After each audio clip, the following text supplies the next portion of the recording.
Donald Trump arrive ce soir devant le Congrès dans un contexte plutôt avantageux, on est obligé de le reconnaître, au moins sur le plan intérieur, et on sait ici aux États-Unis que c'est évidemment le domaine qui compte.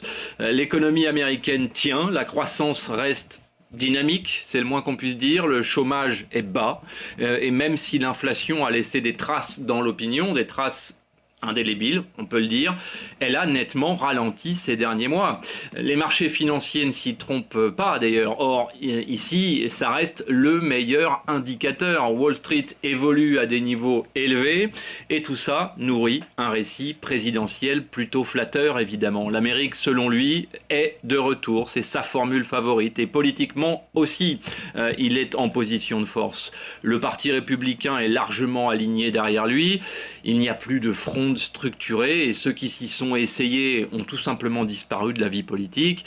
Face à lui, les démocrates dénoncent évidemment sa ligne dure sur l'immigration et le commerce, mais le moins qu'on puisse dire, c'est qu'ils peinent à imposer une alternative lisible, ces démocrates, et c'est sans doute une part importante du problème. En revanche, à l'international, la situation est un peu plus délicate.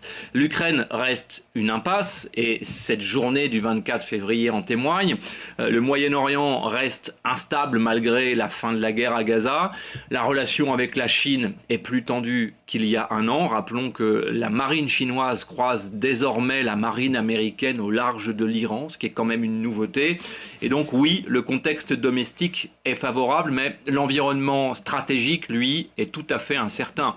Et c'est ce contraste qui sera d'ailleurs l'un des fils rouges de son discours ce soir devant le Congrès rassemblé.